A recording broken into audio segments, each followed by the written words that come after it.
इस माइक को थोड़ा नजदीक।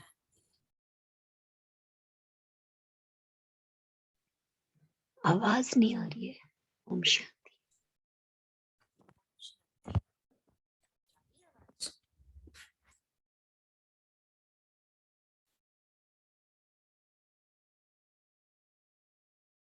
ओम शांति। विनोदिता बहन, आवाज आ रही है? जी, अब आवाज आ रही है।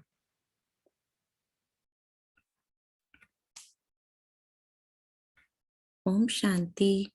प्राण प्यारे बाप दादा को हम सब बच्चों की ओर से प्यार भरी गुड मॉर्निंग और मीठी मीठी नमस्ते।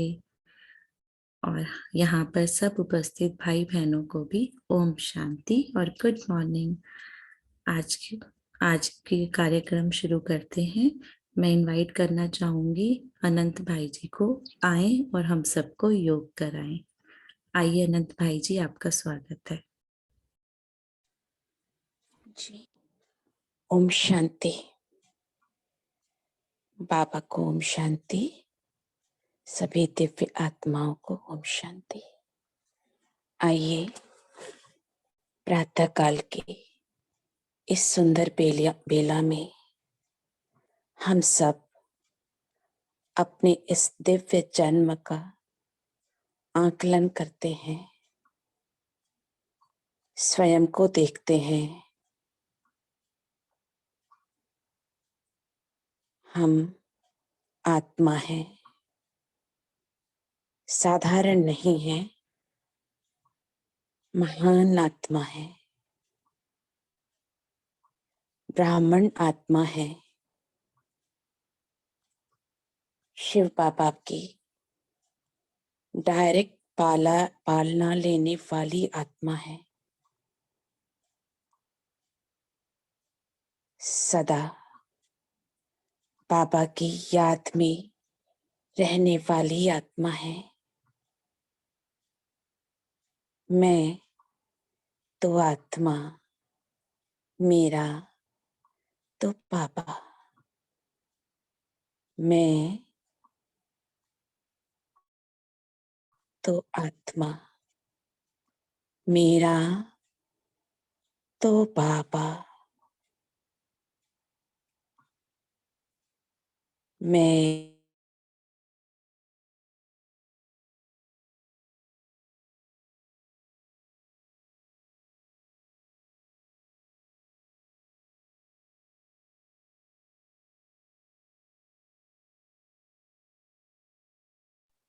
मास्टर त्रिकालदर्शी हैं। शिव बाबा ने, भगवान ने एक नया मरजीवा जन्म दिया है, मुझे त्रिकालदर्शी बना दिया है। अभी मैं ब्राह्मण हूँ, चैतन्य देव बनने का पुरुषार्थ कर रही हूँ। अपने सारे स्वरूपों को, सारे जन्मों को जानती हूँ, अपने वर्तमान को, अपने पुराने जन्मों के संस्कारों को भी जानती हूँ। कलयुग से सतयुग में ट्रांसफर हो रही हूँ।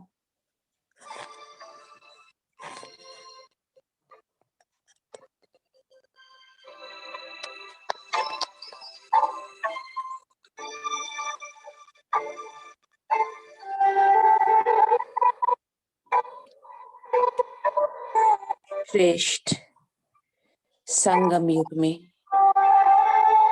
हीरे तुल्य युग में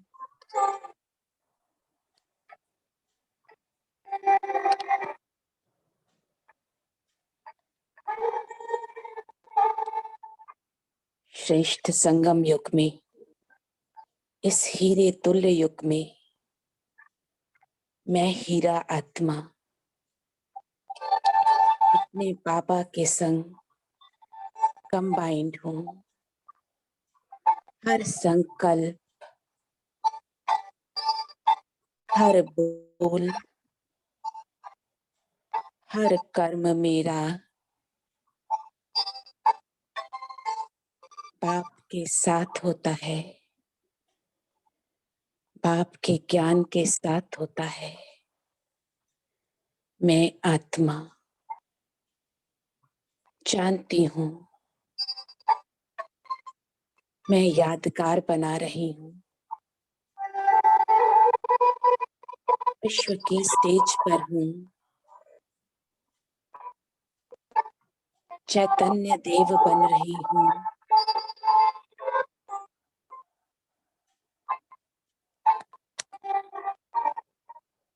संकल्पों की श्रेष्ठता, वाणी की श्रेष्ठता, शुभ भावना, शुभ कामना भरे संकल्प, मीठे और सुखदायी बोल बोलने वाली आत्मा हूँ। मेरा हर संकल्प शक्ति देने वाला है।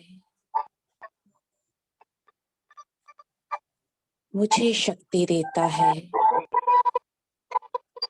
सर्व को शक्ति देता है। मेरा हर बोल वरदानी है, प्राप्तियां कराता है, दुआओं से भरा है। मेरा हर बोल हील करता है, हर्ट नहीं करता है। मेरा हर कर्म एक प्रेरणा है।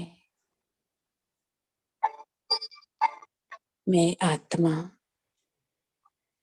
शिव बाबा की डायरेक्ट पालना लेने वाली,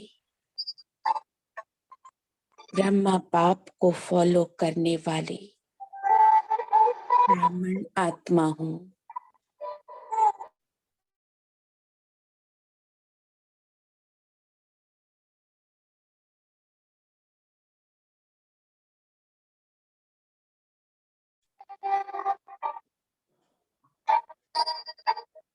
अपनी कमजोरियों को इस संगम युग में समाप्त कर रही हूँ। मैं जानती हूँ जिम्मेवारी है विश्व परिवर्तन की, विश्व निर्माण की। मैं आत्मा स्वयं से शुरुआत करती हूँ, चेक करती हूँ क्या मैं अपने अनादि स्वरूप में जाने को तैयार हूँ। मैं संगम युग के हर पेपर में पास होने को तैयार हूँ। हाँ, मैं बाप के संग कंबाइंड हूँ। कोई भी परिस्थिति आए, कोई भी पेपर आए, मेरे पास बाबा का ज्ञान है, उनकी युक्तियां हैं, उनकी शक्तियां हैं। मैं आत्मा हर पेपर का सामना करने को तैयार हूँ। फिर भी देख पाती हूँ अपनी अनेक कमजोरियों को। आइए हम सब जहां भी हैं वहां से निकलकर अपने दिव्य शरीर में, प्रकाश के शरीर में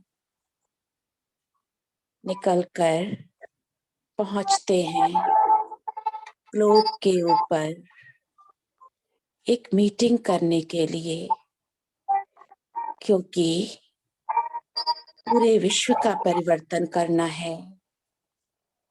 हम सबको मिलकर करना है।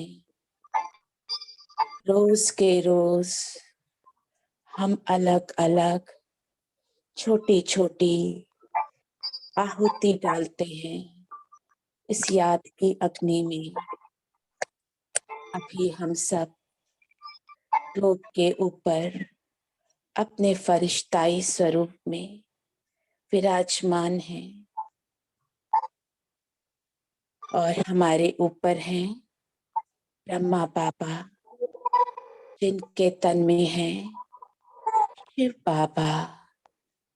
हम सब एक संकल्प में स्थित है।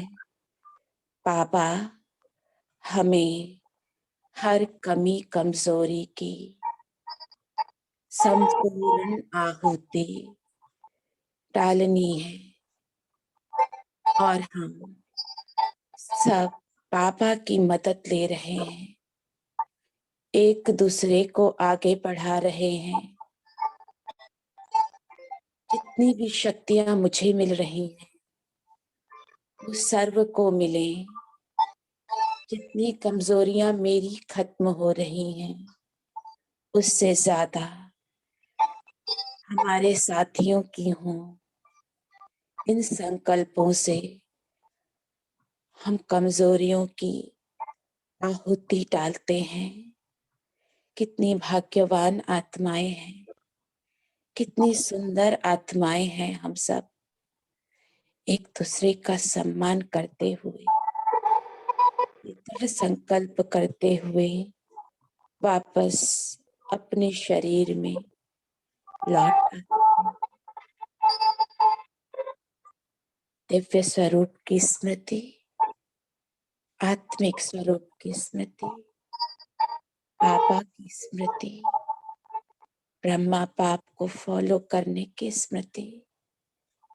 इन स्मृतियों को साथ रखते हुए आगे बढ़ते हैं, बाबा के महावाक्य सुनते हैं।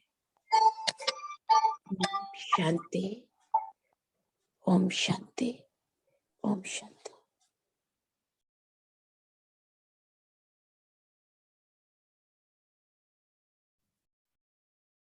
ओम शांति। अनंत भाई, आपका बहुत बहुत शुक्रिया। आपने इतनी सुंदरता से योग कराया और सबकी स्थिति को अव्यक्त बनाया। विनोदिता बहन, आप शेयर कर दीजिए मुरली।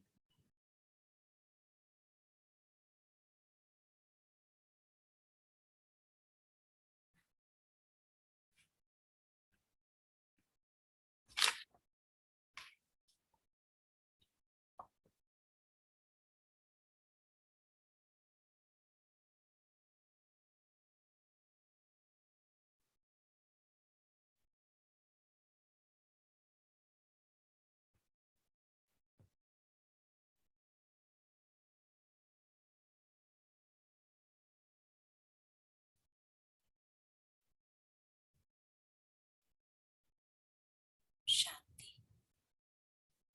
मुरली की रिवाइज डेट है 18 जुलाई 1972। मुरली का टाइटल है कमजोरियों की समाप्ति समारोह करने वाले ही तीव्र पुरुषार्थी है। कमजोरियों की समाप्ति समारोह करने वाले ही तीव्र पुरुषार्थी है। आपने पूछा, अपने आप को एवर रेडी समझते हो?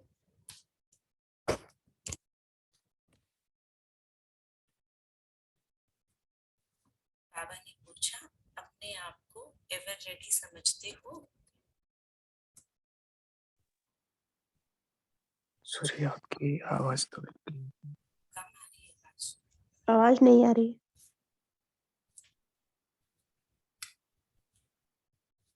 ओम शांति। अभी आ रही है?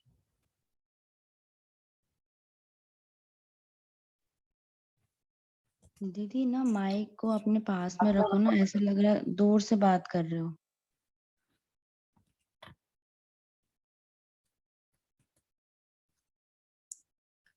ओम शांति। अभी ठीक है? हाँ, अभी एकदम परफेक्ट है दीदी। क्लियर। ठीक है। बाबा ने पूछा, अपने को एवर रेडी समझते हो? एवर रेडी कौन होते हैं? जो जैसे स्कूल में देखा जाए तो जो स्कूल में बच्चे पढ़ते हैं वो एग्जाम के लिए पहले ही प्रिपरेशन कर लेते हैं कि जब कभी भी एग्जाम हो, उनका सिलेबस कंप्लीट होता है तो वो हमेशा एवर रेडी रहते हैं। तो इसी प्रकार बाबा हमसे पूछ रहे हैं, अपने को एवर रेडी समझते हो? कि माना जो बाबा ने हमें गुण और शक्तियां दी हैं, क्या हमने उनका स्टॉक इतना जमा कर लिया है, उन खजानों को इतना जमा कर लिया है कि वो हर जन्म में हमारे काम आए, इस विनाश काल में भी, और भक्तों को भी हम उनका दान दे सकें। तो ये सब हमने चेकिंग करनी है। बाबा पूछ रहे हैं कि आप अपने आप को एवर रेडी समझते हो? जो एवर रेडी होंगे उन्हों का प्रैक्टिकल स्वरूप एवर हैप्पी होगा। कोई भी परिस्थिति रूपी पेपर व प्राकृतिक आपदा द्वारा आया हुआ पेपर व कोई भी शारीरिक कर्म भोग रूपी पेपर आवे तो भी सर्व प्रकार के पेपर्स में फुल पास व अच्छी मार्क्स में पास होंगे। ऐसे अपने को एवर रेडी समझते हो?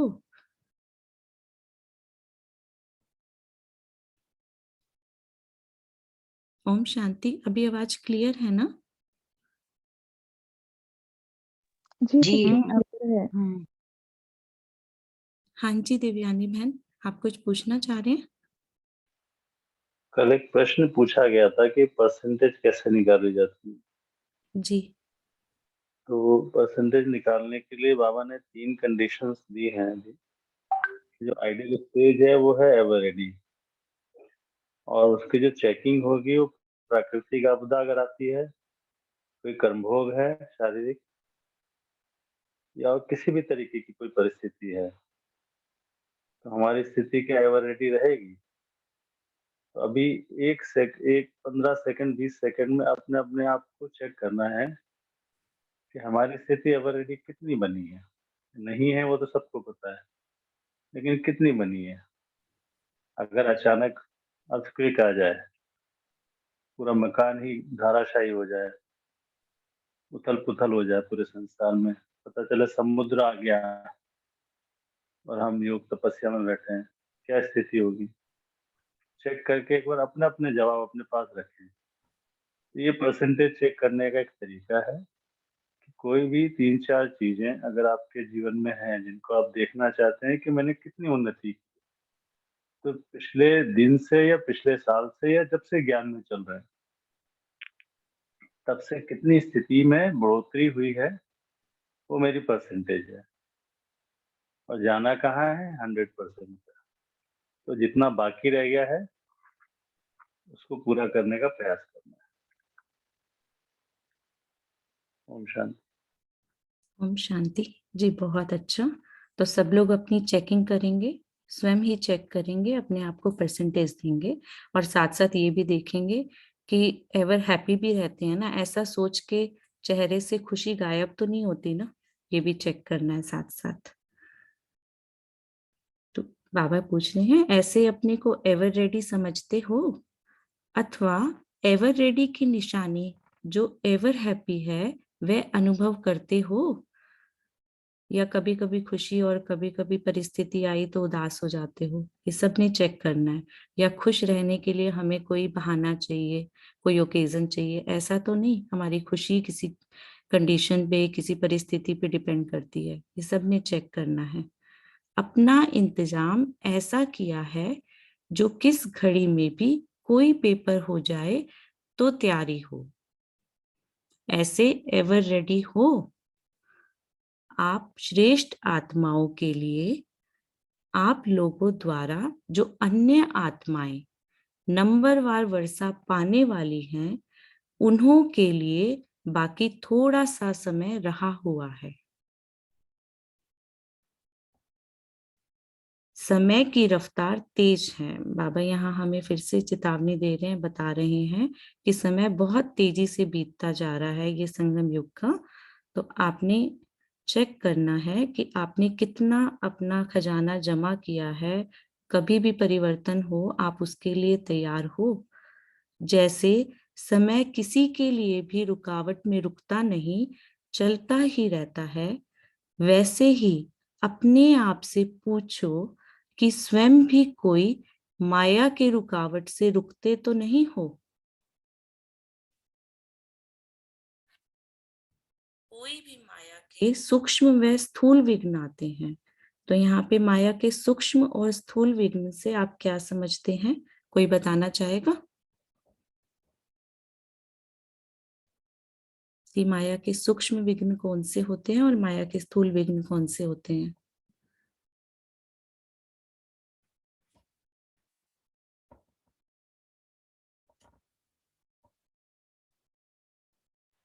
बहन आप नाम लेके पूछ लीजिए सबसे यूजुअली, तो थोड़ा सा ठीक रहेगा। हाँ जी, भावना बहन आप बताएं, आपने हैंड रेज किया है। दीदी जैसे सूक्ष्म में तो मतलब ऐसा हो सकता है कि जैसे हमारे जो मन के संकल्प होते हैं ना, वही अगर मतलब अच्छे नहीं हैं या फिर कमजोरी के हैं, तो वो भी हमारे जो है विघ्न के रूप में आते हैं। और स्थूल में तो जैसे हम कोई किसी चीज की मतलब कहीं पे कुछ प्रॉब्लम आ गई, हमारे घर में कोई परिस्थिति आ गई, जैसे लोन ही ले रखा है या नौकरी चली जाती है या बच्चों के कुछ एग्जाम में वो फेल हो जाते हैं। इस तरीके से ये स्थूल का ये और सूक्ष्म में मन के संकल्प। ओम शांति। हाँ जी, बिल्कुल सही। जैसे स्थूल विघ्न अभी बाबा ने ऊपर भी बताया, कोई शारीरिक पेपर आ जाए, हमारा कर्म भोग आ जाए, या कोई प्राकृतिक आपदा आ जाए, या किसी भी आत्मा से हमारा सर्व संबंध में कोई परिस्थिति आ जाए, वो सब स्थूल विघ्न होते हैं। और सूक्ष्म विघ्न जो हमारे कुछ तो संकल्प तो हैं ही, और कुछ हमारे पुराने संस्कार जो कभी कभी जो उनके अंश रह जाते हैं वो भी जागृत हो जाते हैं। और हमें कभी कभी ऐसा लगता है कि माया हमें आकर्षित कर रही है, श्रीमत को हम जानते हुए भी शक्ति महसूस नहीं करते कि हम उस विकार को जागृत ना होने दें। तो वो छोटे छोटे जो रह जाते हैं अंश, वो भी सूक्ष्म माया के रूप में ही माना जाता है।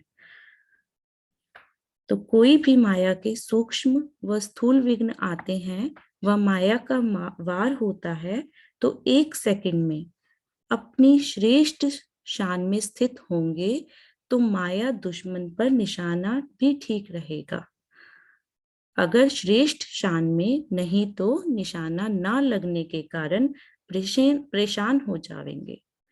तो बाबा कह रहे हैं कि जब भी कभी माया के विघ्न आते हैं, तो अगर हम उस समय 1 सेकंड में जो बाबा ने हमें स्वमान दिए हैं, ऊंचे स्वमान दिए हैं, श्रेष्ठ संकल्प दिए हैं, अगर हम उसमें स्थित हो जाते हैं, तो हम माया को ठीक निशाना लगा पाएंगे, माना माया से जीत पा लेंगे। अगर ऐसा नहीं कर पाते हैं तो हम परेशान हो जाएंगे। तो ये सब हमने चेक करना है कि अभी परेशानी होती है हमें या हम जीत पाते हैं। अगर अब तक किसी भी प्रकार की परेशानी होती है, तो अन्य आत्माओं की परेशानी को कैसे मिटाएंगे? देखो बाबा यहाँ पे हमसे पूछ रहे हैं कि आप तो कितने ऊंचा बाबा ने हमें सम्मान दिया है कि हम बाबा के बच्चे हैं, हम भक्तों के विघ्न हरने वाले बच्चे हैं, हम देवी देवता बनने वाले हैं। अगर हम खुद परेशान रहेंगे तो हम अन्य आत्माओं को परेशानी से कैसे मिटा पाएंगे? तो ये सब चेकिंग करने वाली बात है। परेशानियों को मिटाने वाले हो या स्वयं भी परेशान होने वाले हो, जैसे जो भी भट्टी करते हो तो उसका समाप्ति समारोह व परिवर्तन समारोह मनाते हो। तो बाबा बता रहे हैं कि जैसे हम भट्टी में जाते हैं, कभी मधुबन जाते हैं, कभी सेंटर पे जाते हैं, तो भट्टी का क्या लक्ष्य होता है कि जब लास्ट डे होता है तो हम वहां पर कोई ना कोई अपना संस्कार परिवर्तन करते हैं। तो बाबा बता रहे हैं कि जैसे हम भट्टी में जाते हैं, वहां अपने किसी भी संस्कार का परिवर्तन, स्पेशली हम भट्टी इसीलिए रखी जाती है, तो बाबा कह रहे हैं उसी प्रकार तो यह जो बेहद की भट्टी चल रही है, उसमें कमजोरियों की समाप्ति का समारोह व परिवर्तन समारोह कब मनाएंगे? तो बाबा वही पूछ रहे हैं हमसे कि भट्टी सिर्फ अब ऐसा नहीं है कि भट्टी जो हम मधुबन जाके करते हैं, जो हम रोज यहाँ पर मुरली भी बाबा हमें सुनाते हैं, वो भी एक तरीके से भट्टी अगर हम माने, तो हम धीरे धीरे अपनी कमी कमजोरियों को समाप्त करते जाएंगे, परिवर्तन करते जाएंगे। तो बाबा पूछ रहे हैं इसकी कोई डेट फिक्स की है कि कब तक अपने विकारों को खत्म करना है, कब तक अपनी कमजोरियों के ऊपर विजय प्राप्त करनी है। बाबा पूछ रहे हैं क्या इसकी कोई डेट फिक्स की है? ड्रामा करवाएगा या फिर ड्रामा करवाएगा। पूछ रहे हैं बाबा कि आपने कोई डेट फिक्स की है या ड्रामा के भावी होकर अपने आप ड्रामा करवाएगा। ड्रामा तो सर्व आत्माओं का पुरानी दुनिया से समाप्ति समारोह करवाएगा, लेकिन आप तीव्र पुरुषार्थी श्रेष्ठ आत्माओं को तो पहले ही कमजोरियों के समाप्ति समारोह को मनाना है ना। तो ये फिर वही बात आ गई है कि हमें समय से पहले अपने विकारों को खत्म करना है या फिर ड्रामा के अनुसार ड्रामा कराएगा। तो ये हमने सब बच्चों ने अपनी चेकिंग करनी है कि हम अपने आप को कहाँ रखते हैं, कि ड्रामा अपने समय के अनुसार हमसे करवाएगा वो पुरुषार्थ, या हम समय से पहले अपने आप को तैयार कर लेंगे। तो उसके लिए बाबा कह रहे हैं कि आप हर दिन को भट्टी का दिन समझो और उस भट्टी में अपने विकारों को खत्म करते जाओ और अपने आप को एक टारगेट दो, लक्ष्य दो, एक डेट फिक्स करो कि तब तक मैंने इस विकार के ऊपर विजय प्राप्त करनी है। जैसे सिद्धि बहन ने भी हमें प्रतिज्ञा कराई है कि इस मंथ में हमने अपने इस विकार पर विजय प्राप्त करनी है। तो ऐसे छोटे छोटे टारगेट्स अपने आप को देते जाओ, एक एक करके अपनी डेट फिक्स करते जाओ और विकारों पर विजय प्राप्त करते जाओ, कि आप भी अन्य आत्माओं के साथ अंत में करेंगे। बाबा पूछ रहे हैं आप तो तीव्र पुरुषार्थी हो, आप समय से पहले खुद अपने विकारों को समाप्त करेंगे या ड्रामा के अनुसार अन्य आत्माओं के साथ करेंगे? तो फिर हम में और अन्य आत्माओं में कोई फर्क नहीं रह जाएगा। जैसे और सेमिनार आदि करते हो, उसकी डेट फिक्स करते हो, उसी प्रमाण तैयारी करते हो और उस कार्य को सफल कर संपन्न करते हो। ऐसे यह कमियों को मिटाने की सेमिनार की डेट फिक्स नहीं हो सकती। पूछ रहे हैं बाबा कि आप जैसे बाकी लौकिक जो भी सेमिनार करते हो, जो भी अपने कार्य से रिलेटेड अपने प्रोजेक्ट्स के लिए एक डेट फिक्स करते हो और तब तक उसके लिए तैयारी कर लेते हो, तो क्या आपने अपने इस ईश्वरीय कार्य के लिए स्वयं को परिवर्तन करने के लिए कोई डेट फिक्स की है? अगर नहीं की है तो वो अब कर लो। ऐसे ये कमियों को मिटाने की सेमिनार की डेट फिक्स नहीं हो सकती।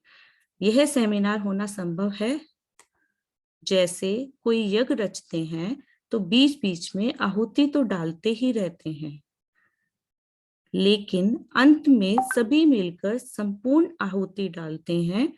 तो क्या ऐसे सभी आपस में मिलकर संपूर्ण आहुति डाल सकते हैं? तो बाबा कह रहे हैं जैसे हम लौकिक में भी कोई यज्ञ रचते हैं तो उसमें क्या होता है, शुरू में तो सब बीच बीच में थोड़ी थोड़ी आहुति डालते हैं, लेकिन जब यज्ञ का अंत होता है तो सभी मिलकर उसमें संपूर्ण आहुति देते हैं, अंतिम आहुति देते हैं। जितनी भी सामग्री बची हुई होती है वो सब स्वाहा कर देते हैं और उससे क्या होता है कि जो वातावरण होता है वो शुद्ध हो जाता है, क्योंकि उस सामग्री में इस तरीके के मिली हुई होती हैं जो भी औषधियां होती हैं। तो ऐसे ही बाबा हम ब्राह्मण बच्चों को कह रहे हैं कि हम छोटे छोटे विकारों को स्वाहा करते जा रहे हैं, लेकिन अब समय आ गया है कि अब हम सब मिलकर अपने आप को पूरा निर्विघ्न बनाएं, पूरा अपने सारे विकारों पर विजय प्राप्त किए कर लें, उनकी संपूर्ण आहुति दे दे मिलकर, तो वातावरण एकदम शुद्ध हो जाएगा, हम कमी कमजोरियों से दूर हो जाएंगे और माना सतयुग आ जाएगा। सर्व कमजोरियों को स्वाहा नहीं कर सकते हो? पूछ रहे हैं बाबा क्या ऐसा हो नहीं सकता है? जब तक सभी मिलकर के संपूर्ण आहुति नहीं डालेंगे तो सारे विश्व का वायुमंडल व सर्व आत्माओं की वृत्तियां व वाइब्रेशन परिवर्तन में कैसे आवेंगे? और जो आप सभी ने जिम्मेवारी ली है विश्व परिवर्तन की व विश्व नव निर्माण की, वह कैसे होगी? तो अपनी जिम्मेवारी को पूरा करने के लिए व अपने कार्य को पूरा संपन्न करने के लिए संपूर्ण आहुति ही डालनी पड़ेगी। इसके लिए अपने को एवर रेडी बनाने के लिए कौन कौन सी युक्ति अपनाओ जो सहज ही सर्व कमजोरियों से मुक्ति हो जाए। तो बाबा यहाँ पूछ रहे हैं कि बताओ कि संपूर्ण आहुति डालें, हम संपूर्ण अपनी कमजोरियों से मुक्त हो जाएं, उसके लिए कौन सी युक्ति अपनाई जाए। तो बताएं शर्मिष्ठा बहन, आप बताएंगे कि कौन सी युक्ति अपनाई जाए यहाँ पर।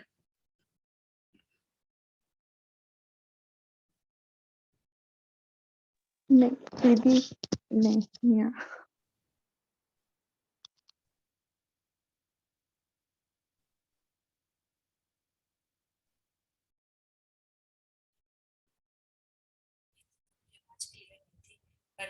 आप बताएं।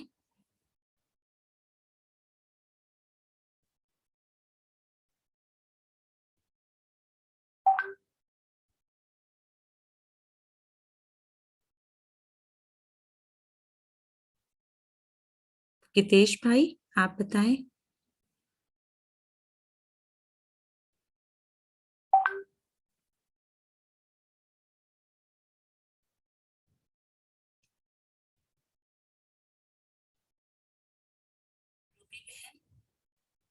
आवाज आ रही है मेरी या नहीं आ रही है?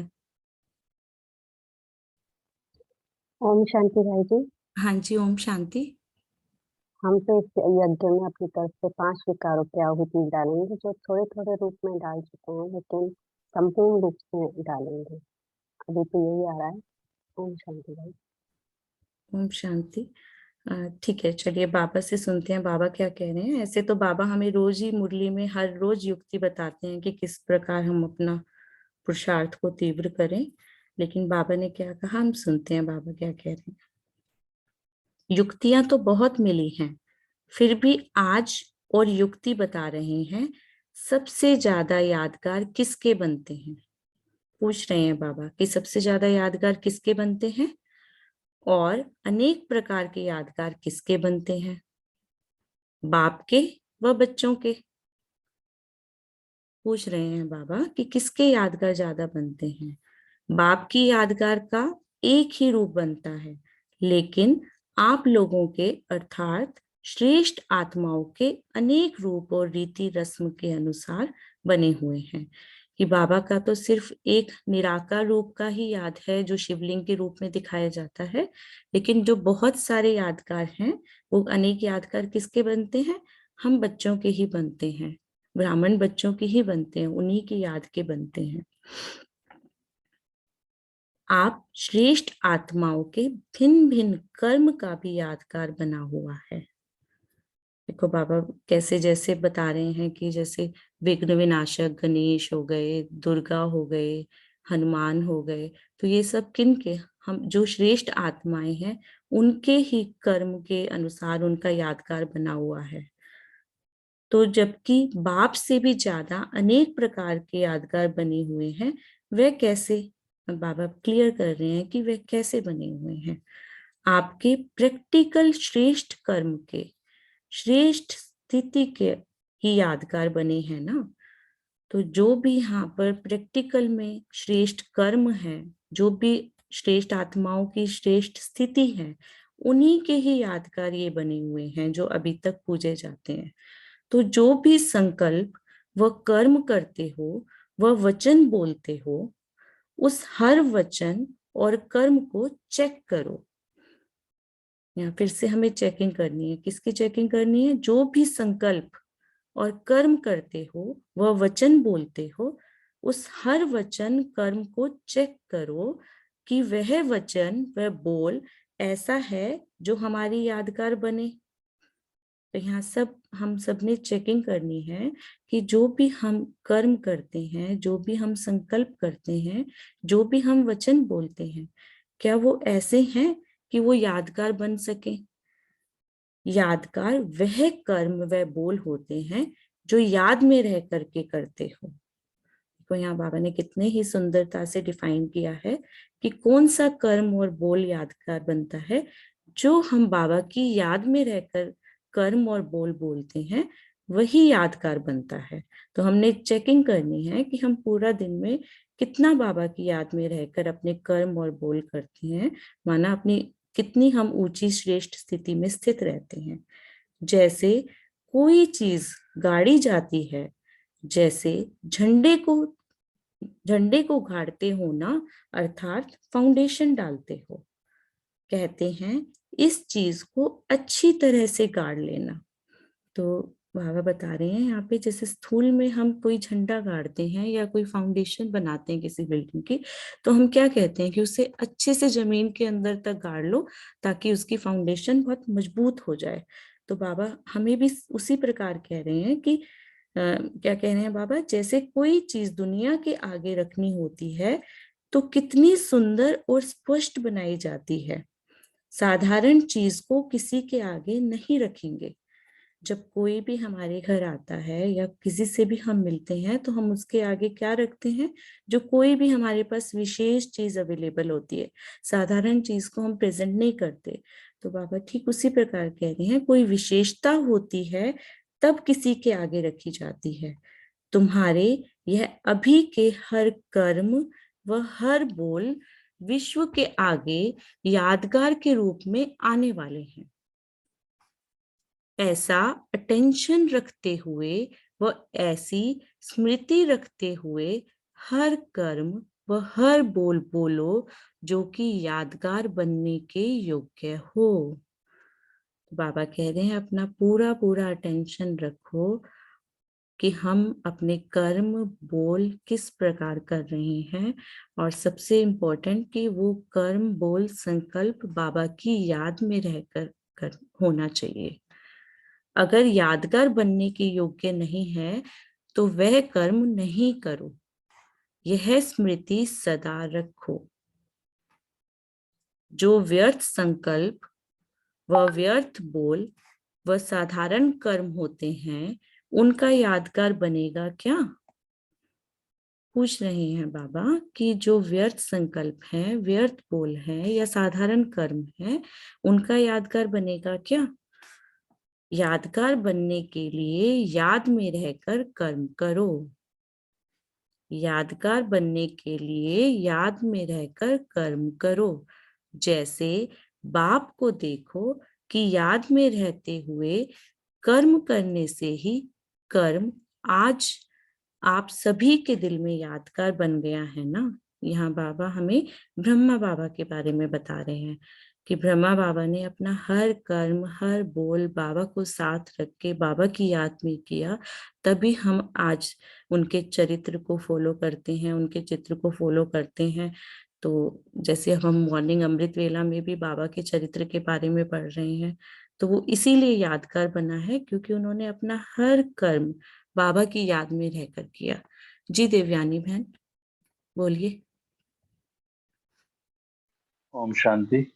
मैं 1 मिनट के लिए सभी का मैं चिंतन चलाना चाहता हूँ। उसके लिए प्रश्न है सभी से, और उसको मुझे लगता है ऑडियो में नहीं देके चैट में सभी लिखें कि याद है क्या, हमने क्या समझा अभी तक।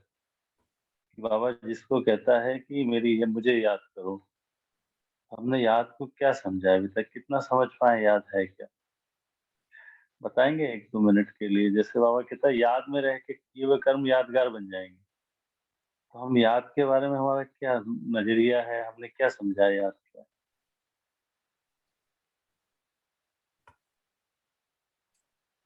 जो चैट में लिखकर बताना चाहते हैं वो चैट में लिखते हैं, जो बोलकर बताना चाहते हैं वो उनका मोस्ट वेलकम। जी जी।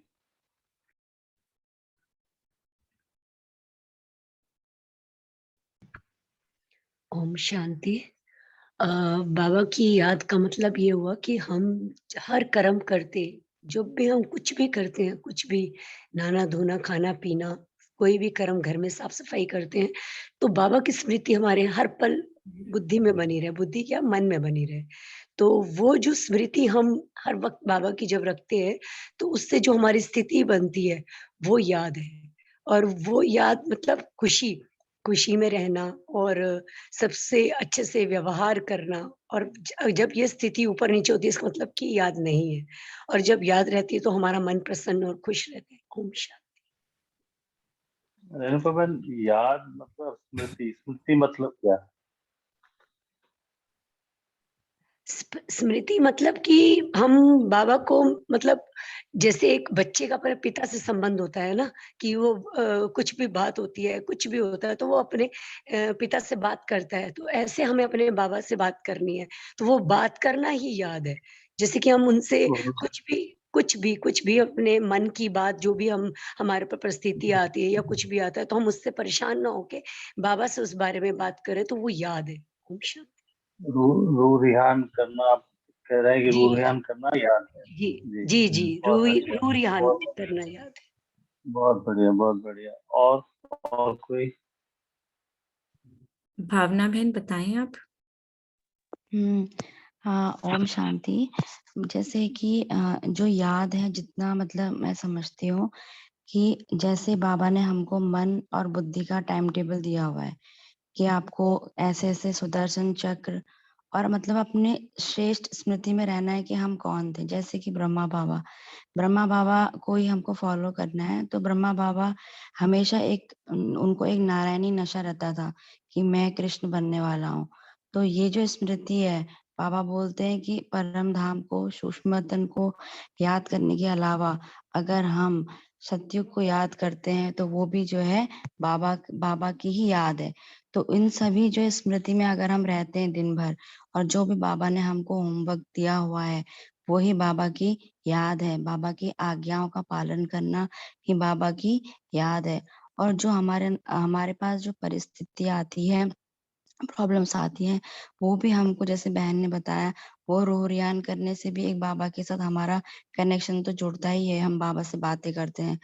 तो मतलब मेरे ख्याल से तो इतना है, और भाई-बहन भी बताएँगे। ओम शांति।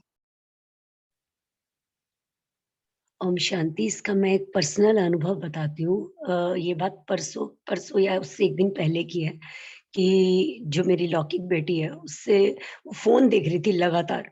तो मैंने उससे डाँटा इस बात पे कि बेटा आप फ़ोन क्यों देख रहे हो? इतना फ़ोन देखना क्या सही है? स्टडीज़ पे ध्यान दो। तो उसने कुछ गलत तरीके से मुझे जब बोला, तो मैंने उसे डाँटा, बहुत डाँट दिया, और डाँट तो दिया, लेकिन बाद में फिर मैंने बाबा से बात की कि बाबा क्या मैंने सही किया? हो सकता है इसको समझाने का कोई और तरीका भी हो सकता था। तब बाबा ने ये कहा कि बच्ची साक्षी होकर देखो, जो वो कर रही है उसको एक्सेप्ट करो। थोड़ी देर तक मैं उसे देखती रही, और फिर मेरे हस्बैंड मतलब मेरे लौकिक पति से भी थोड़ा-सा इस बात पर उन्होंने भी बोला कि हाँ, तुम्हें बच्चे समझना चाहिए, जब तुम्हें वो कह रही हैं, क्यों नहीं सुन रहे हो? तो जब उन्होंने बोला तो वो उसने क्या किया, फ़ोन तो रख दिया, रात का टाइम था, सो गई। अब सो गई, उस टाइम मेरी स्थिति थोड़ी-सी ऊपर-नीचे थी, क्योंकि मुझे भी बुरा लग रहा था कि मैंने उसे डाँट दिया, और मैं डाँट के उसको सुलाना नहीं चाहती थी। फिर मैंने बाबा से रो-रियान करके माफ़ी माँगी कि शायद बाबा मेरा ये एक तरीका गलत था, मुझे उसे और अच्छे तरीके से समझा सकती थी। तो ये भी एक अटेंशन देना अपने व्यवहार पर, ये भी एक बाबा की स्मृति है, याद है। ओम शांति। जी हाँ, बताइए गीतेश भाई जी, बताइए। ओम शांति भाई जी। हमें अपने हिसाब से लगता है कि बाबा की याद से जितना हम परिवर्तन होते हैं, वो सच्ची याद होती है बाबा की। जितना जितना हम परिवर्तन होते जाएँगे, यानी कि बाप समान हम बनते जाएँगे, तो हमें लगता है वो याद है, वो करंट है, जो बाबा से हम जुड़ते हैं, तो करंट से करंट मिलती है। ओम शांति भाई। ओम शांति। हम बताएं कुछ? जी बताइए विनोदिता मैम। आप सभी को एक याद दिलाना चाहेंगे। याद की बात चल रही है तो हम सभी ने वो मुरली पढ़ी है, अव्यक्त मुरली थी या फिर पता नहीं साकार थी, कुछ दिनों पहले चली थी। बाबा ने कहा था कि बच्चे कई बार मूझ जाते हैं कि याद किसको कहेंगे, बाबा आपको याद कैसे करें हम। तो बाबा ने जवाब दिया था कि बच्चे बाबा के नाम, गुण, कर्तव्य, स्वरूप, स्थान, इन सभी को याद करना भी बाबा की याद ही है। यानी कि हम अगर बाबा बाबा ऐसे कह रहे हैं तो वो भी बाबा की याद है। तो एक तरह से स्मृति स्वरूप, स्मृति में रहना, वही याद है। इस प्रकार बाबा ने उसमें बताया था। एक और अनुभव किसी दादी का था कि कोई दादी थी, गई बाबा के पास कि बाबा आप तो हमें याद आते ही नहीं हो, हम कैसे याद करें, हमको तो याद ठहरती नहीं है। तो बाबा ने कहा था कि बच्चे, बाबा क्या है, बाबा कैसा है, बाबा क्या करता है, इन सबको याद करना है। अगर बाबा को याद करना है तो बाबा की मुरली से प्यार होना चाहिए और बाबा के ज्ञान को रिवाइज करना है। तो तुम्हें पता चलेगा कि बाबा कैसा है, उसको कैसे याद करना है, वो स्वरूप स्मृति में आएगा। तो हमारा जितना मुरली से प्यार होगा, ज्ञान के मनन चिंतन में जितना अब हम समय देंगे, तो बाबा की याद ऑटोमेटिक ही आएगी। एक और सुनाना चाहेंगे, थोड़ा सा टाइम लगेगा। कि एक पहले ये यज्ञ की बात है, सबने सुनी होगी शायद, कि एक छोटी सी बच्ची थी, वो दादी थी वैसे तो। वो बाबा के पास आई कि बाबा हमें बार बार याद नहीं रहती, आप कैसे बाबा को याद कर लेते हो, हमें तो याद ठहरती नहीं है। तो बाबा ने एक युक्ति बताई, क्योंकि वो बच्ची थोड़ी माइंड से थोड़ी डल थी। तो बाबा ने कहा कि बच्ची, तुम है ना, हर घंटे मेरे पास आना, है ना, और बोलना कि बाबा, आपको बाबा याद है। तो बाबा ने देखो कैसे युक्ति निकाली। वो बच्ची, वो दादी हर घंटे बाबा के पास आती थी और बाबा को बोलती थी, बाबा आपको शिव बाबा याद है। तो क्या होता था कि वो दादी जो थी, उसका 10-15 मिनट पहले ही चिंतन शुरू हो जाता था कि अभी बाबा को जाके बोलना है, अभी बाबा को जाके बोलना है कि बाबा आपको शिव बाबा याद है। तो याद उसकी वहीं से शुरू हो जाती थी। ऐसे करते करते उसकी याद निरंतर बनती गई। तो बाबा कई युक्तियों से हमें बताते हैं कि बाबा को कैसे याद करना है। ओम शांति। विनोद साहब, एक प्रश्न और है। जीवन जी, एक मिनट, एक बात कर लो। एक प्रश्न और है इसी में कि याद से फिर यादगार, हम जिस याद को याद कर रहे हैं, तो इससे यादगार कैसे बनेगा? मान लीजिए मैं रूह रिहान कर रहा हूँ, बाबा से सुबह से शाम तक रूह रिहान कर रहा हूँ, तो उससे यादगार कैसे बनेगा?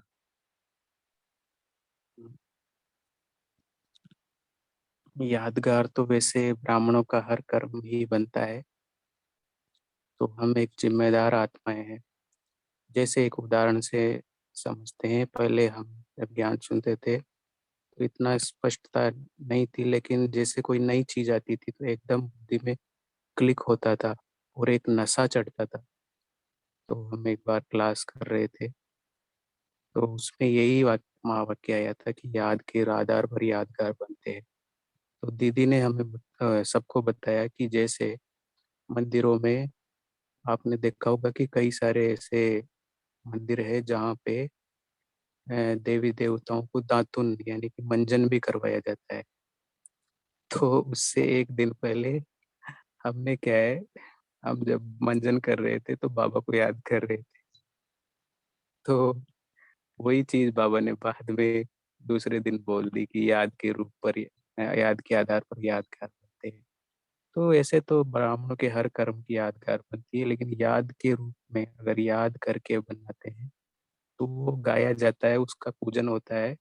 और फिर मंदिरों में भी उसकी झलक दिखाई देती है, जो हम सब जानते हैं अलग अलग कि जो देवी देवता हैं उसको 3 टाइम भोजन करवाया जाता है, उनको कपड़े पहनाए जाए। अभी सर्दी का मौसम चल रहा है, क्या है, मंदिरों में हमारे यहाँ पे डिग्गी कल्याण जी का मंदिर है, वहाँ पे उनको स्वेटर वगैरह पहनाए जाते हैं, पूरा उसका इंतजाम किया जाता है।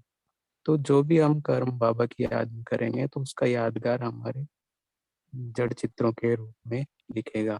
ओम शांति। बहुत सुंदर, बहुत सुंदर। मैं इसमें एक ऐड करूंगा, जैसे जो लोग श्रीनाथ द्वारे गए हों, मंदिर जिन्होंने गए हैं या जिन्होंने सुना है, वहां पर कृष्ण के हर उसका कर्म का गाय, मतलब कर्म की पूजा होती है। जैसे शयन की है, उनके वस्त्रों की है, स्नान की है, जो जो हम दिनचर्या में हमारे नियम कायदे कानून बने हुए हैं ब्राह्मणों के, उनके वो हर सब कर्म का वहाँ पर उसी के हिसाब से घंटे-घंटे डिवाइडेड है और उनका उसी हिसाब से उनके वस्त्र चेंज होते हैं, उसी हिसाब से उनकी पूजा होती है। तो ऐसे हम सब जैसे शयन है, उठना है, बैठना है, चलना हम सब करते हैं। तो वो सब अलौकिक होने के बाद में हमारी क्योंकि अलौकिक होना मतलब हम बाबा की याद में हैं, अव्यक्त होना माने बाबा की याद में। तो अव्यक्त स्थिति में स्थित होकर जो भी कर्म करेंगे वो सब याद में बन जाता है, यादगार बन जाता है। ओम शांति। मैम आप पूछ सकते हैं, आपको आगे बढ़ाना। जी बहुत सुंदर। ब्राह्मण का हर कर्म यादगार होता है।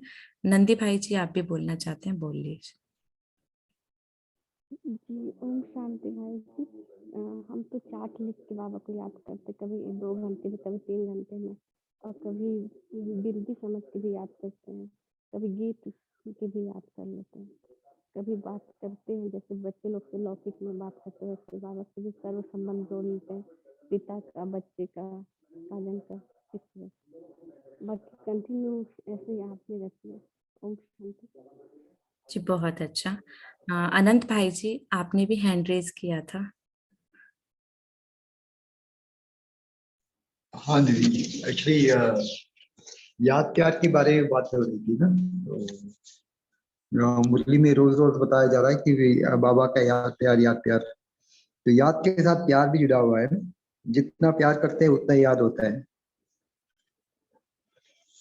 जितना याद होता है, जितना याद करते हैं उतना प्यार भी होता है, दोनों साथ में होती है ना। जी जी ओम शांति। सबने बहुत ही सुंदर उत्तर दिए हैं। तो बाबा जो हमें बोलता है मुझे याद करो, और संग में बाबा बोलते हैं 5 स्वरूपों को याद करो। तो यहाँ पर बात हो रही है यादगार बनाने की। मुरली में, मुरली के हिसाब से अपने संकल्प, कर्म और वाणी पे ऐसे हो हमारे कि वो यादगार बन जाए। तो जो हम बाबा को जैसे डायरेक्ट याद करते, सबने बताया उसके स्वरूप को, उसके धर्म को, उसके उनके कर्मों को, उनकी वाणी को याद करते, उनकी श्रीमत को हम याद करके जो भी करते हैं उसके अनुसार जो अपना जीवन बनाते हैं, तो वो भी एक यादगार है। याद में रहकर कर्म करना, क्योंकि बाबा भी बैठकर याद करने की बात नहीं कर रहे हैं। बाबा भी बात करें तुम्हारे संकल्प, तुम्हारी वाणी और तुम्हारे कर्म जो हम करते हैं, जो विश्व के सामने आते हैं, वो कैसे यादगार बनते हैं जब तुम मेरी याद में रहकर करते हो। तो बाबा की याद में रहते हैं, बाबा उसके संग संग 5 स्वरूपों का जरूर बोलते हैं। और जैसे कि आई थिंक भावना बहन ने, गीता बहन ने बताया था, वो मेरे लिए बहुत इम्पोर्टेंट है, क्योंकि बाबा हमें देवता बना रहा है और 5 स्वरूपों में हम अपने दिव्य श्रेष्ठ सतो प्रधान संस्कारों को इमर्ज करते हैं। तो अगर हम 5 स्वरूपों की स्मृति में भी रहते हैं और इसलिए बाबा की श्रीमत के संग, बाबा की श्रीमत के हिसाब से उसके श्रेष्ठ स्वरूप पे स्मृत रहते हैं और बाबा की श्रीमत को साथ लेकर जो भी संकल्प, बोल और कर्म करते हैं तो वो यादगार बनते हैं।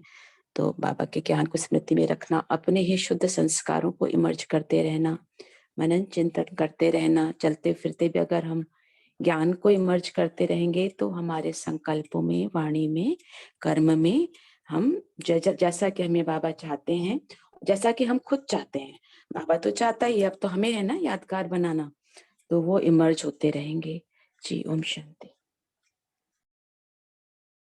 बहुत सुंदर, बहुत सुंदर। सब भाई बहनों ने बहुत अच्छे से एक्सप्लेन किया। आगे बढ़ते हैं। ऐसे ही अपने कर्मों को भी विश्व के सामने यादगार रूप बनाओ, यह तो सहज है ना।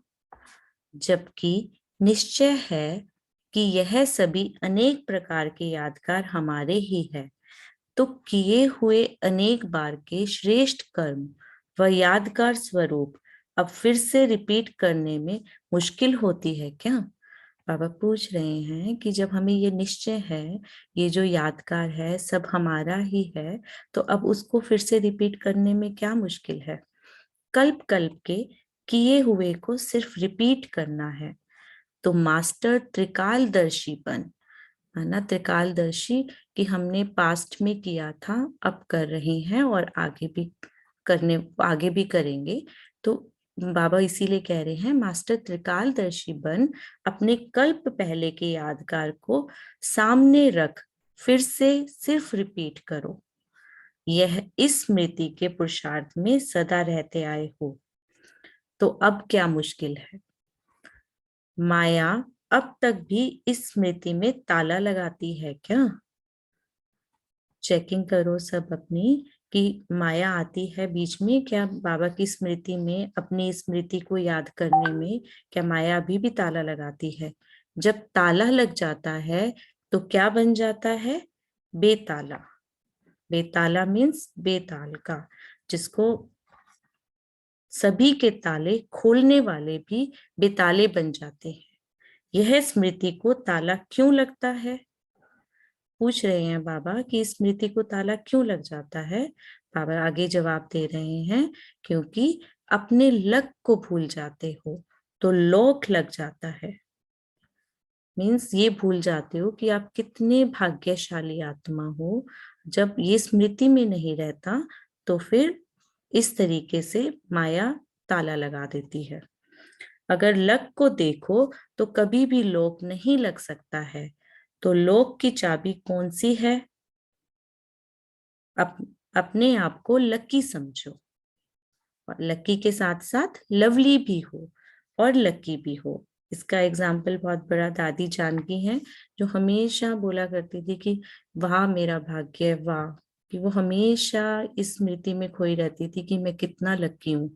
और दादी की मैंने एक बार क्लास सुनी थी तो वो हमेशा बोलती थी कि मेरी बुद्धि में ये भी हमेशा साथ साथ रहता है कि मैं कितनी भाग्यवान आत्मा हूँ, और शिव बाबा भी साथ साथ रहता है।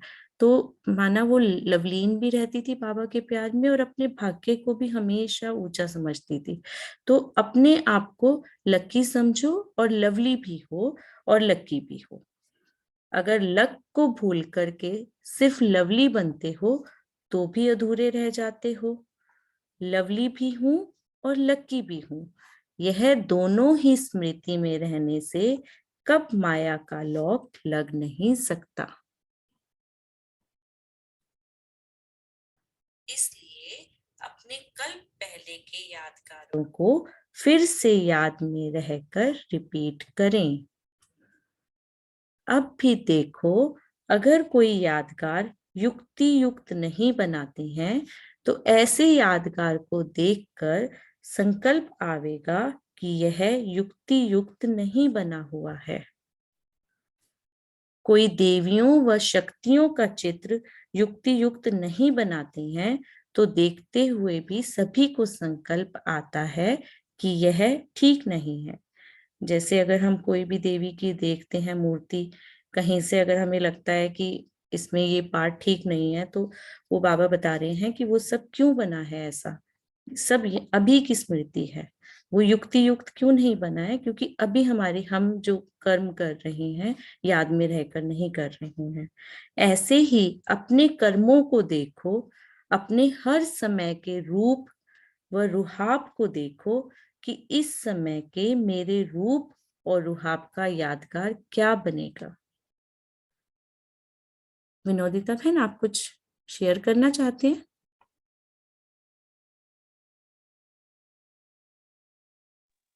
वो पहले से ही हो रखा था। Okay okay.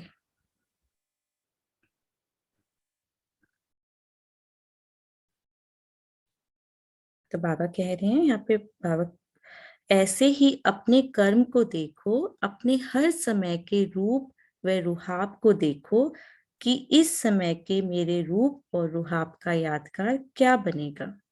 तो बाबा कह रहे हैं हर समय ये बुद्धि में रखो कि जो मैं सोच रहा हूँ, जो मैं कर रहा हूँ, उसका यादगार कैसा बनेगा।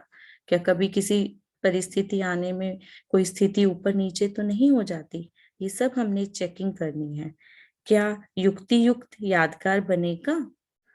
जब युक्ति युक्त यादगार चित्र होता है तो उस चित्र की भी कितनी वैल्यू होती है। बाबा कह रहे हैं कि जो परफेक्ट युक्ति युक्त बना हुआ चित्र होता है तो उसकी वैल्यू कितनी बढ़ जाती है।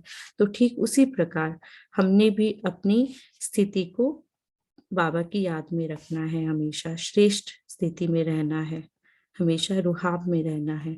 तो ऐसे देखो हमारे हर समय के हर चरित्र की वैल्यू है। तो इस प्रकार हमने देखना है कि जैसे हम हमेशा कैमरे में हमें शूट किया जा रहा है, कैसे हम लौकिक में जब फोटो क्लिक करानी होती है तो 1 मिनट के लिए पोज हो जाते हैं और स्माइल देते हैं।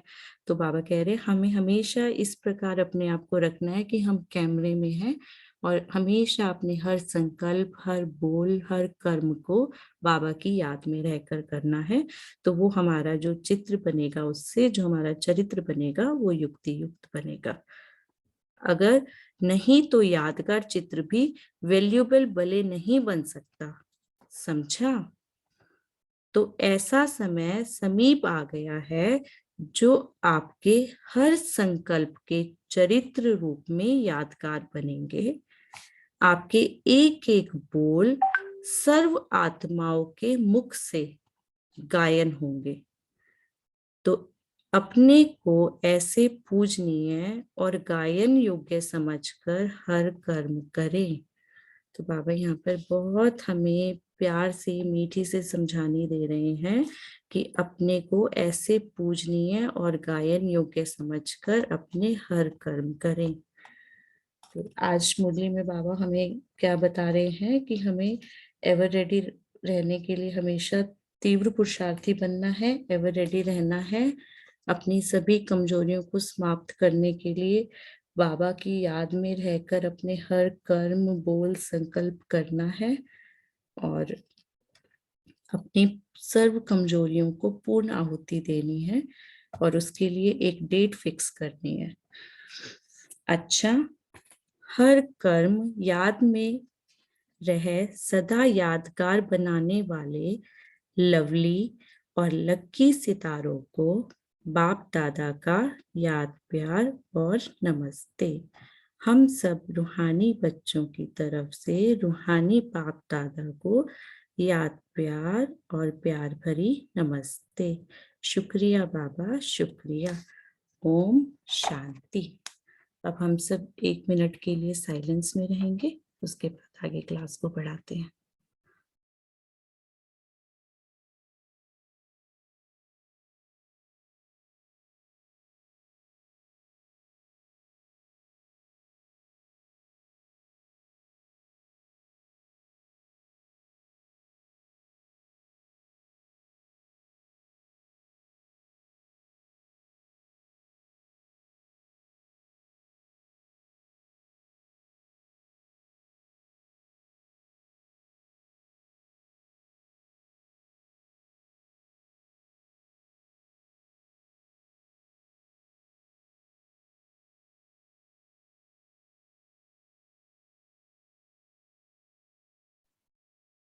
ओम शांति। आज की मुरली से किसी का कोई क्वेश्चन है तो वो पूछ सकते हैं, या कोई भी कोई पॉइंट शेयर करना चाहता है तो वो शेयर कर सकता है।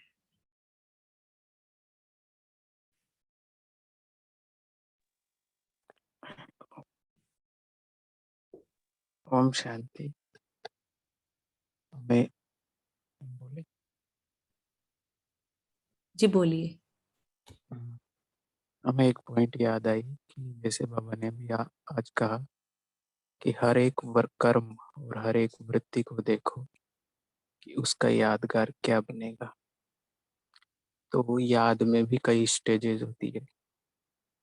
अगर किसी की याद एकदम ज्वालामुखी है और एकदम क्लीन और प्योर है, जिसमें कहीं रुकावट नहीं, कईयों की याद होती है जो विकर्म विनाश तो होते हैं लेकिन धुआं निकलता है, ज्वालामुखी नहीं रहती। तो इसका यादगार क्या है भक्ति मार्ग में, कि आपने देखा होगा जितने भी बड़े बड़े मंदिर होते हैं, लक्ष्मी नारायण के, राम सीता के, श्री कृष्ण के, इनमें क्या है कभी भी धूप नहीं जलाई जाती। यानी कि जब देवी देवताओं को भोग लगाया जाता है तो जैसे हम बाबा को भोग लगाते हैं वैसे ही वो लोग लगाते हैं। कहीं पे भी कोई अग्नि नहीं जलाएंगे, उसमें कोई भी नई चीज नहीं डालेंगे जिससे धुआं हो। और कई ऐसे मंदिर होते हैं जहाँ पे इतना धुआं होता है, जब वो भोग लगाया जाता है तो धुआं ही धुआं हो जाता है। तो ये भी शायद यादगार इसीलिए है क्योंकि हमारा जो याद करते हैं हम, तो किस प्रकार से याद करते हैं। अगर विकर्म विनाश तो होते हैं वैसे याद से, लेकिन धुआं निकलता है या फिर जल्दी से एक धक से विकर्म विनाश हो जाते हैं। उसी आधार पर मंदिरों में हमारे जड़ चित्रों के आगे भोग लगाएंगे। तो ये एक तरह से एक तो सतो प्रधान रूप से भोग लगाना होता है भक्ति मार्ग में, और एक दुआ करके भोग लगाना होता है, वो एक तमो प्रधान तरीका होता है। इस प्रकार से हमारी यादगार अपन भी निकाल सकते हैं चिंतन करके किस प्रकार यादगार बनती है। ओम शांति। जी, बहुत सुंदर। हाँ जी गितेश भाई जी आइए। ओम शांति भाई जी। जैसे बाबा कहता है कि हमारी कोई कमी कमजोरी होती है या कोई भी ऐसा होता है। अभी मंदिर चली थी खंडित पर, तो हम खंडित मूर्तियां नहीं लाते हैं, लेकिन हमारे उत्तराखंड में हमने एक मंदिर देखा है, बचपन में देखा था। और आप सभी इस पर हमको थोड़ा सा बताएं ऐसा क्यों है। ये हमारा ही एक संगम योग ब्राह्मण में ही कमी कमजोरी रहती है, तो इस तरीके से हमारी मूर्तियां तैयार हो जाती हैं। तो वो अभी हमारे मम्मी पापा वहाँ गए थे घंटी चढ़ाने, तो वो माता रानी का जो बड़ा फेमस मंदिर है, हमें तो नाम याद नहीं है। और वहाँ पर घंटियाँ चढ़ाई जाती है जब हमारी कोई मन्नत पूरी होती है, तो वो माता का जो माता की जो गर्दन है वो टेढ़ी है, बिल्कुल झुकी हुई है। लेकिन वो फिर भी उसको बहुत मान्यता दी जाती है उस माता को। तो बहुत अजीब ही लगता है। तो बताते हैं, हमारे पापा बताते हैं कि जब पहले ये सीधी थी गर्दन, लेकिन बाद में माता ने कुछ अशुद्ध ऐसी चीज देखी, ऐसे बताया जाता है, तब से वो टेढ़ी हुई। तो उस टाइम तो हमें समझ नहीं थी, लेकिन आप समझ लग रही है कि ऐसा क्यों है। तो इतनी गर्दन टेढ़ी होने के बाद भी उस मंदिर की इतनी मान्यता है। तो ये हमारा ही कुछ, मैं भाई जी से पूछना चाहूंगी, जो भी बताएं कि ऐसी कौन सी कमी रह जाती है जो मतलब उस माता की जो गर्दन है टेढ़ी है, लेकिन फिर भी उसको इतनी मान्यता प्राप्त है। उसको खंडित नहीं कहा जा रहा, उसकी बहुत बहुत ही ज़्यादा वहाँ भीड़, मतलब पूरी मन्नत पूरी होती है तो घंटियाँ चढ़ाई जाती हैं, मान्यता प्रॉपर मान्यता है। ओम शांति। ओम शांति। विनोदिता बहन आप जवाब देना चाहेंगी? पहले हम देवेनी बहन जी से कुछ सुनना चाहेंगे, वो बताना चाहते हैं इसके बारे में। मैं एक उदाहरण देना चाहूंगा। एक मेरी चाची हैं लौकी, ऐसी बौद्ध धर्म की चर्चा चल रही थी, तो उन्होंने मुझे एक बताया कि एक लड़की थी बचपन से, जब से उस बच्चे ने होश संभाला वो स्कूल नहीं गई, लेकिन भगवान की भक्ति में बहुत लीन रहती थी, बहुत लीन, बाहर भी नहीं निकलती थी। और 18-19 साल की उसने शरीर भी छोड़ दिया। और वो चाची कहती हैं कि जिस जगह वो लड़की जिस गांव की थी, उस जगह आज मेला लगता है। आप सोचिए जरा कि हम, मतलब हमारी हो सकता है निश्चय में कमी हो, भगवान हमें क्या पढ़ा रहा है, हम क्या देख पा रहे हैं नहीं देख पा रहे हैं, बहुत अलग बातें हैं दोनों। लेकिन बात सच्चाई यही है कि हम जो हर कर्म या भगवान की जो याद करें ना, सबसे श्रेष्ठ कर्म है ये। इससे ऊपर संसार में कोई दूसरा कर्म है ही नहीं। तो हम हमारा अगर कुछ कमी है तो हमारे अटेंशन में कमी। तो अटेंशन में जहां कमी होगी जिस जगह, तो वो जड़ चित्र में दिखाई देगी, जड़ चित्र में वो आ जाएगी प्रैक्टिकल में।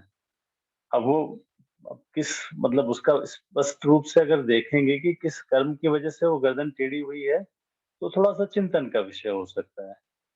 चिंतन का, क्योंकि है तो सब सांकेतिक सांकेतिक। पूजा में हम जो भी करते हैं, आज भी जो पूजा हो रही है देवी देवताओं की, वो सब सांकेतिक ही तो है। कमल के फूल फूल पर कोई खड़ा नहीं रह सकता, लेकिन फिर भी कमल पुष्प पे दिखाते हैं। तो बहुत सारी चीजें सारी सिंबॉलिक हैं, तो हम उस चीज को चिंतन से कनेक्ट कर सकते हैं। लेकिन बात सिर्फ इतनी सी है कि हमें उस निश्चय से आगे बढ़ना है कि जो वो कह रहा है उस पर हमारा चिंतन कितना चल रहा है, कितना सोच पा रहे हैं। और नहीं सोच पा रहे हैं तो क्यों नहीं सोच पा रहे हैं। मान लीजिए जैसे एक प्रश्न है, एक प्रश्न ये है कि ever ready happy ever happy होगा, बाबा ने कहा। तो एवर रेडी एवर हैप्पी क्यों होगा?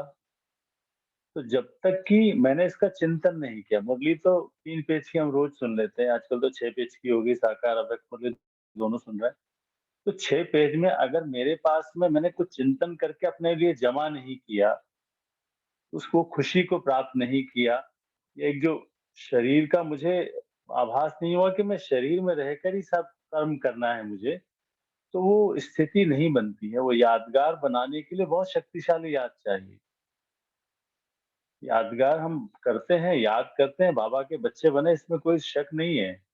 लेकिन हमारी याद की स्थिति कैसी है? क्या हम निरंतर याद में रहते हैं? जैसे मीराबाई कृष्ण को याद करती थी, वैसे हम करते हैं? इतनी श्रेष्ठ स्थिति में रह के जो कर्म करेंगे, उनके यादगार बनेंगे। नहीं तो हमारे तो हाथ पे टेढ़े-मेढ़े, गर्दन टेढ़ी होंगी ही होंगी, निश्चित रूप से होंगी। मैं मतलब अपने लिए कहता हूँ, आप बुरा मत मानिएगा, किसी के लिए नहीं है। क्योंकि देखिए, जब तक कि उस परमात्मा का हमें एकाग्रता से हम उसकी याद नहीं कर पा रहे, उसके लिए हमारे तड़प नहीं है, बेचैनी नहीं है अंदर कि यार मैंने उसको याद नहीं किया, उसके बिना मेरा 1 घंटा बीत गया। मतलब मेरा अपने से प्रश्न रहता है कि हम उसकी याद के बिना कर्म कैसे कर लेते हैं? जबकि वो कह रहा है कि मुझे याद करो। हमने उसको नहीं पहचाना, वो हमारे पास नहीं आया, हम उसके पास नहीं गए। उसने हमें ढूँढा और उसने मुझे कहा कि मैं ऐसा हूँ, तुम ऐसे हो, और उसके बावजूद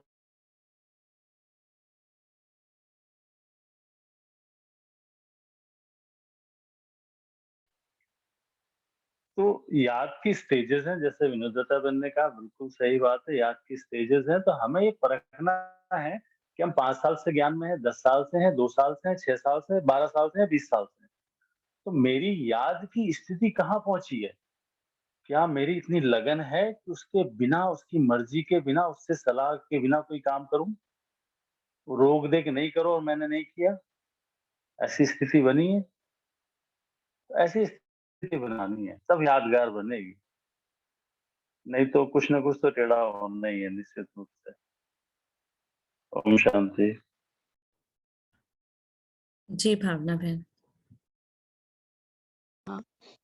दीदी इसमें ना एक मुरली ही चली थी, तो उसमें बाबा ने बताया था कि जैसे अभी जो भी बाबा का ज्ञान लेते हैं, जैसे प्रदर्शनी में भी लेते हैं, कैसे भी लेते हैं, वो तो सब आएंगे ही सतयुग में, और वो सतयुग त्रेता में आएंगे, और जो 33 करोड़ देवी देवता है वो सब पूजनीय होंगे जिन्होंने बाबा का ज्ञान ले लिया, ये तो फिक्स है। और दूसरा जो बाबा ने बोला कि जैसे जो आत्माएं कुछ ज्ञान लेती हैं और ज्ञान लेने के बाद फिर बाबा का ही जो है मतलब अपोजिट हो जाती हैं, अपोज करती हैं, या मतलब कुछ भी गलत काम करते हैं, तो बाबा या ज्ञान छोड़ देते हैं बहुत सारी आत्माएं, तो बाबा बताते हैं कि वो जो आत्माएं होती हैं वो चांडाल बन जाती है। माना जो जब आदमी की मृत्यु होती है, शरीर उसको जो जलाने का जो काम है वो उनको वैसा मतलब मिल जाता है। क्योंकि ये वैरायटी ड्रामा है ना, तो बाबा ने बोला कि हर आत्मा का तो पार्ट जो है अलग अलग है ही इसमें ना, तो उसके अनुसार ही सब लोग पुरुषार्थ करेंगे। तो जो टेढ़ी मेढ़ी मूर्तियां हैं तो है, तो उनका भी मतलब पूजा तो उनकी भी होती है, लेकिन ये जो भाई जी ने बताया वो तो बहुत अच्छा सुंदर एक्सप्लेन किया। और यही होता है कि जैसे जैसा हम करेंगे, बाबा को जैसे याद करेंगे, वैसे हमारे यादगार तो बनेंगे। तो इसमें एक चांडाल का भी मतलब बाबा ने बताया था कि अगर ऐसा करते हैं तो उसकी भी पूजा होती है। जैसे भैरव की पूजा होती है, अलग अलग तरीके से कितने अलग अलग छोटे छोटे मंदिर है, जहाँ पे कभी भी जैसे हम लोग भी जाते हैं अपने गांव में, तो वहाँ पे मंदिर होते हैं, तो वो इतने मतलब ऐसे मंदिर होते हैं जहाँ पे मतलब बहुत दिनों में पूजा होती है, कोई आते हैं 6-6 महीने में। तो वो सब जो है, जो संगम में किया हुआ है ब्राह्मण आत्माओं ने, वही मतलब यादगार है। तो ये मैं शेयर करना चाहती थी। ओम शांति। ओम शांति। बहुत अच्छा। चलिए अब समय भी हो गया है, तो मीटिंग को अब एंड करते हैं।